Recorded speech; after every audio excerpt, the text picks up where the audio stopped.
प्रिय विद्यार्थियों, नमस्कार। दूसरा अध्याय मलिक मोहम्मद जायसी के पद्मावत का सिंहल द्वीप वर्णन खंड से संबंधित है। उसका हम आज अध्ययन करने जा रहे हैं। उससे पूर्व मलिक मोहम्मद जायसी कौन है, उसका सामान्य सा परिचय आपको होना चाहिए। तो जैसा कि आपको जानकारी है कि हिंदी साहित्य के भक्ति काल की निर्गुण प्रेमाश्रयी धारा के ये कवि माने जाते हैं, जिसका दूसरा नाम सूफी काव्य धारा भी है। यानी इस काव्य धारा के ये प्रतिनिधि कवि हैं। ये अत्यंत उच्च कोटि के सरल और उदार सूफी महात्मा थे। इनको मलिक वंश के थे, इसलिए मलिक कहा जाता है। जिसके बारे में जो जानकारियाँ शोध से उपलब्ध हैं कि ये मिस्र में सेनापति या प्रधानमंत्री को मलिक कहते थे। ईरान में मलिक जमींदार को कहा जाता था और इनके पूर्वज वहाँ के निगलाम प्रांत से आए थे और वहीं से उनके पूर्वजों को मलिक पदवी मिली थी। इनके जो वंशज हैं वो अशरफी ख़ानदान के चले थे और मलिक कहलाते थे। इनका जन्म ऐसा है 1467 ईस्वी के आसपास माना जाता है और उत्तर प्रदेश के जायस यानी वर्तमान उसका नाम है अमेठी, उस स्थान के रहने वाले थे और इसे जायस नाम से ही वो जायसी कहलाए। उनके नाम में जायसी शब्द का प्रयोग उनके उपनाम की भांति किया जाता है। यह भी इस बात को सूचित करता है कि वे जायस नगर के निवासी थे और इस संबंध में उन्होंने स्वयं कहा कि जायस नगर मोर स्थानु, नगरक नाम आदि उद्यानु, तहाँ देवस दस पहुने आए हूँ, भा विराग बहुत सुख पाए हूँ। यानी अपने को जायस नगर के निवासी उन्होंने स्वयं बताया और उनके नाम के आगे जायसी लगता है, इससे यह प्रमाणित भी होता है। जायसी एक बहुमुखी प्रतिभा के कवि रहे। सूफी काव्य धारा के प्रतिनिधि भी हैं, यानी इनके काव्य उच्च कोटि का है। ऐसा माना जाता है कि तुलसीदास यदि आधुनिक हिंदी साहित्य के, मध्यकालीन हिंदी साहित्य के यदि महत्वपूर्ण कवि हैं तो उससे पूर्व जायसी का रचना काल में ही ऐसा है जो उनकी टक्कर का है।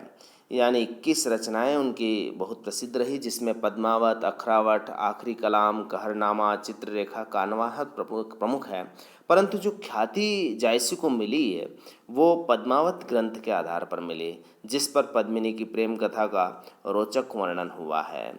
पद्मावत और रानी रत्नसेन और रानी पद्मिनी और राजा रत्नसेन की जो कथा है, प्रेम कथा है, उसका रोचक वर्णन है, लेकिन उसके पीछे सूफी विचारधारा है। पद्मावत हिंदी साहित्य के अंतर्गत सूफी परंपरा का महाकाव्य है और इसे दोहा और चौपाई छंद में लिखा गया है।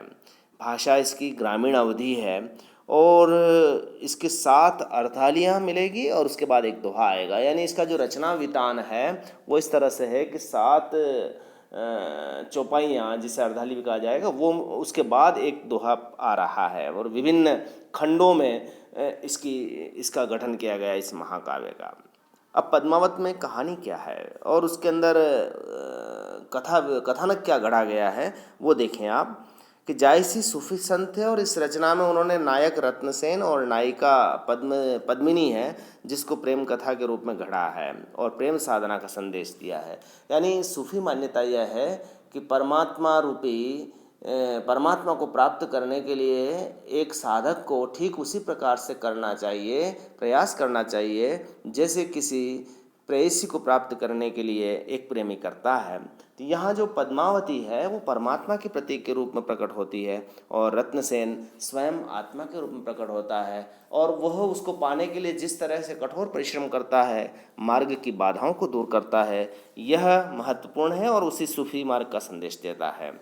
जो कथानक चुना गया है वह भारतीय लोक कथाओं के आधार पर चुना गया है। यानी जनमानस में जो जनश्रुतियाँ या किंवदंतियाँ प्रचलित है उसमें रानी पद्मिनी की कहानियाँ घर घर सुनी जाती है। चित्तौड़ और मेवाड़ यानी राजस्थान, वहाँ पर आपको इन कहानियों के बारे में परिचय मिलेगा। अभी आपने पद्मावत जो फिल्म देखी है उसमें भी लगभग इसी कहानी को, इसी कथानक को आधार बनाया है। ये चित्तौड़ का राजा है रत्नसेन और पद्मावती उसकी वह रानी है जिसके सौंदर्य की प्रशंसा सुनकर सुल्तान अलाउद्दीन उसे प्राप्त करने के लिए चित्तौड़ पर आक्रमण करता है। युद्ध में विजय प्राप्त करता है, लेकिन पता है आपको पद्मावती उसके हाथ नहीं आती और जलकर मर जाती है।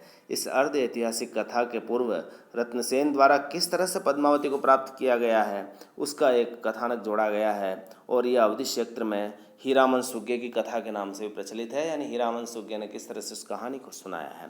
आपके पाठ्यक्रम में सिंहल द्वीप वर्णन है।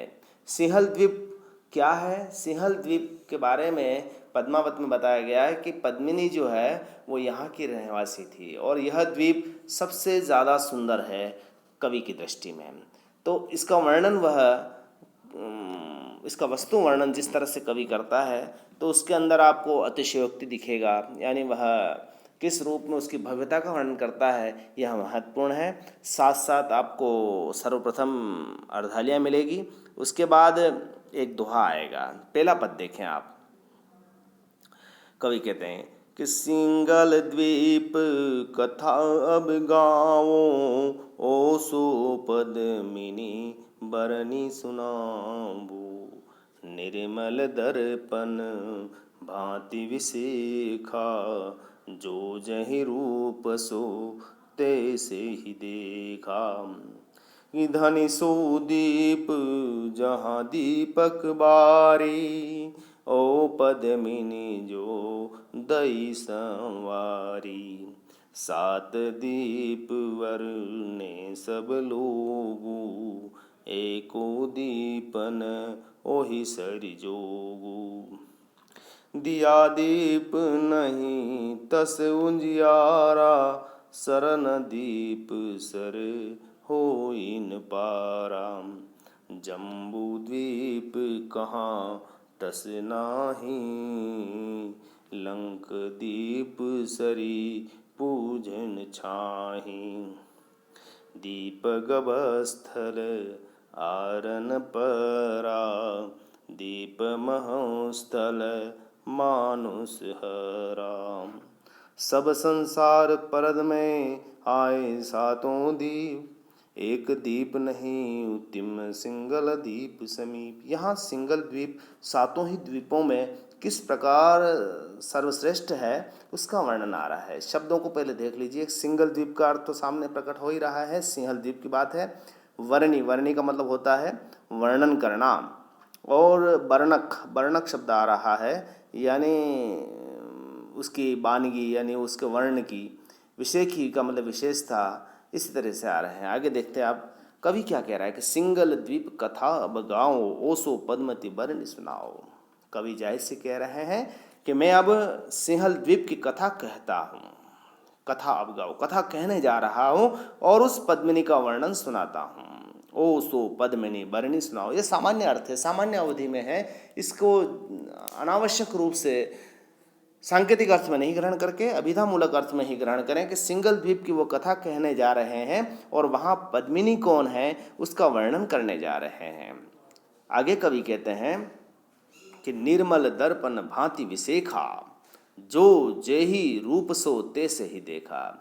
और यह वर्णन की जो विशेषता है वह दर्पण की तरह है। निर्मल दर्पण भांति विशेखा, यानी जिस तरह से निर्मल दर्पण होता है उसकी भांति इसकी विशेषता है, सिंहल द्वीप की विशेषता है। आशय यह है कि जैसे दर्पण में जो जैसा होता है वैसा ही दिखलाई देता है, यानी दर्पण की भांति स्वच्छ निर्मल है, जहाँ पर किसी प्रकार का दोहराव नहीं है, किसी प्रकार का उसमें भेद नहीं है। ऐसे ही सिंहल द्वीप के वर्णन में जो वस्तु जैसी होती है वैसे ही वर्णन से समझी जा सकती है। जो जैसे ही रूप सोते से ही देगा, जिसका जैसा रूप है वैसा ही दिखाई देगा, उसके अंदर किसी प्रकार का भेद प्रकट नहीं होगा। आगे कवि कहते हैं कि धनी सो दीप जहाँ दीपक बारी, ओ पद्मिनी जो दई संवारी। यानी जहाँ दीपक के समान सौंदर्य का प्रकाश करने वाली स्त्रियां हैं। धनी, धनी का मतलब स्त्रियां। सो दीप जहाँ दीपक बारी, जैसे दीप मालाएं हो, दीपक के समान सौंदर्य का प्रकाश करने वाली दीप मालाएं होती है, वहाँ वैसी स्त्रियां हैं। ओ पद्मिनी जो दई संवारी, और ऐसा मान्यता है कि वहाँ पद्मिनी जाति की सुंदर नारियां हैं, यानी उस द्वीप में जो अवतरण लेती है जो स्त्रियां जो होती है वो पद्मिनी जाति की होती है। शंखिनी, स्त्रिणी, हस्तिनी और पद्मिनी 4 तरह की नारियां शास्त्रों में वर्णित है और उसमें सबसे सुंदर नारी की जो कल्पना की गई है वो पद्मिनी नारी होती है। तो इस द्वीप पर पद्मिनी नारी जन्म लेती है, यानी जो अत्यधिक सुंदर स्त्रियां यहाँ जन्म लेती है, जिनकी विशेषता करते हुए कवि कहते हैं कि वो दीपमालाओं की भांति प्रकाशमान है। फिर आगे कवि कहते हैं कि 7 दीप बरने सब लोगू, एको दीप न ओहि सरी जोगू। यानी संसार में 7 द्वीपों का वर्णन सभी लोग करते हैं कि 7 द्वीप इस प्रकार हैं, लेकिन एक भी द्वीप इसके समान नहीं है। यानी सभी द्वीपों में जो श्रेष्ठ है, श्रेष्ठतम है, वह सिंगल द्वीप है, उसकी तुलना किससे नहीं की जा सकती। वह कहते हैं कि दिया दीप नहीं तस उजियारा। यहाँ संसार में लोग जो 7 द्वीपों की चर्चा करते हैं, लेकिन दिया द्वीप जिसकी बात करते हैं वहाँ ऐसा उजियाला नहीं है जैसा सिंगल द्वीप में। दिया द्वीप जो है वहाँ नाम तो दिया द्वीप है, लेकिन वहाँ पर इतना उजाला नहीं है जितना इस सिंगल द्वीप में है। और शरण द्वीप सर हो ही न पारा, और शरण द्वीप भी उसके समान, उसकी बराबरी नहीं कर सकता। सर हो ही न पारा यानी उसका मुकाबला नहीं कर सकता, सिंगल द्वीप का मुकाबला नहीं कर सकता। यहाँ पर आप देखें तुलना हो रही है, व्यतिरेक है, एक दूसरे से बात कर रहे हैं वो कि किस तरह से उस द्वीप में क्या विशेषता है, लेकिन यहाँ उसके मुकाबले का नहीं है वह। और जम्बू द्वीप कहाँ तसनाए, जम्बू द्वीप भी उसका मुकाबला नहीं कर सकता। लंक द्वीप सरी पूज न छाई, और लंक द्वीप जो है वह भी उसकी परछाई जैसा नहीं है। पूंज न छाई यानी उसकी परछाई जैसा नहीं है, सिंगल द्वीप की परछाई भी लंक द्वीप नहीं है। दीप गभस्थल, जो गभस्थल द्वीप है वह जंगल पसरा हुआ है, आरन परा मतलब जंगल पर बरसा भरा हुआ है। और दीप महुस्थल मानुष हरा, और जो महुस्थल द्वीप है वहाँ मनुष्य नहीं रहते हैं। इस संसार में सर्वप्रथम ये 7वां द्वीप ही आए, सब संसार परत में आए 7 द्वीप, एक द्वीप नहीं उत्तम सिंगल द्वीप समीप। यानी सारे आए, लेकिन एक भी द्वीप इनमें से ऐसा नहीं है इन 7 द्वीप में जो इसकी तुलना कर सकते हैं कि सिंगल द्वीप के समान है। इस सारे पद को आपने पढ़ा तो सर्वप्रथम तो इसकी जो विशेषता निकल के आती है कि सिंगल द्वीप की विशेषताएं यहाँ पर प्रकट हुई है और अन्य द्वीपों से कवि ने इसकी तुलना की है। भाषा इसमें ग्रामीण अवधि है, और जो शैली का प्रयोग इसे कड़वक शैली कह सकते हैं, जिसमें दोहा और चौपाई है, यानी चौपाइयों के बाद एक दोहा आता है, इसे कड़वक शैली कहा गया है। और इसमें अलंकार अनुप्रास हैं, उपमा है और व्यतिरेक अलंकार है। अगले पद में हम आगे बढ़ते हैं, जहाँ गंधर्व सेन राजा जो वहाँ का है सिंगल द्वीप का, उसका वर्णन करते हैं। गंधर्व सेन सुगंध नरेशु, सो राजा वह ताकर देसु।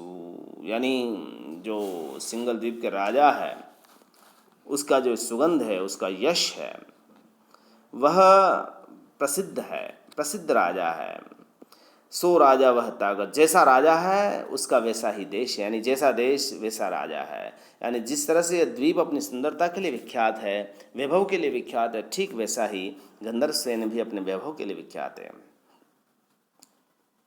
लंका सुना जो रावण राजू, तेहि चाही बड़ ताकर साजू। यानी लंका का जो राजा रावण था और उसके राज्य से भी बढ़कर उसका राज था। यानी लंका सुना जो राजा, आपने अभी तक लंका के जो राजा हैं रावण का राज्य सुना है, लेकिन उससे भी यह बढ़कर हैं। कौन? गंधर्व सेन।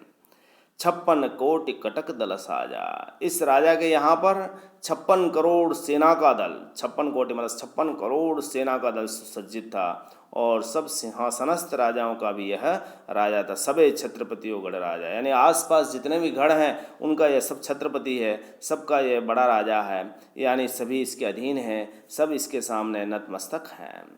और इस राजा की विशेषता क्या है? 16 सरस घोड़ घोड़सारा, उसके घुड़साल में 16,000 घोड़े हैं। 16 सरस में 16,000 घोड़े हैं घोड़सारा घुड़साल में। श्याम कर्ण और बांक तुखारा, और उनकी विशेषता कैसी है कि वे श्याम कर्ण जाति के और तुषार देश के, तुषार तुखारा मतलब तुषार देश के घोड़े हैं, जो श्याम वर्ण श्याम रंग के कर्ण जाति के हैं। 7 सहस्त्र अस्ति सिंगली, इसके पास 7,000 सिंगली हाथी हैं, जो कि जनु कविलास एरावत बली, ऐसा लगता है कि ये स्वर्ग के एरावत हाथी के समान बलशाली है, शक्तिशाली है। यानी स्वर्ग का जो हाथी, इंद्र का हाथी ऐरावत होता है, ठीक उसी प्रकार से यहाँ पर 7,000 सिंगली हाथी इनके राज्य में है, गंधर्वसेन के राज्य में है।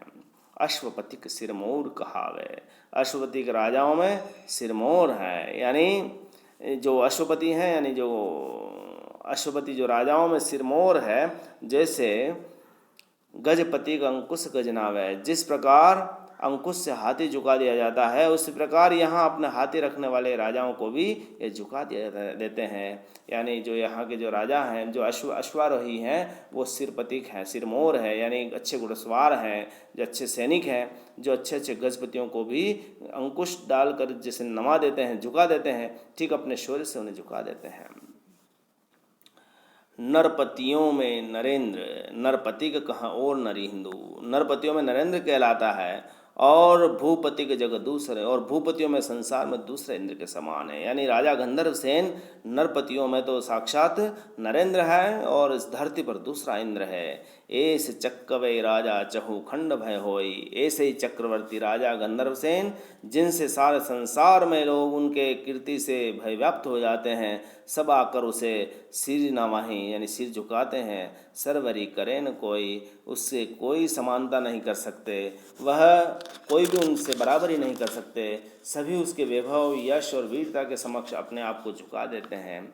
इस पद में भी वही कड़वक शैली है, अवधी भाषा का प्रयोग किया है, चौपाई और दोहा छंद है, व्यतिरेक, उपमा, अनुप्रास, जनु कविलास, यानी जनु शब्द आया है, इससे लगता है कि उपमा अलंकार है।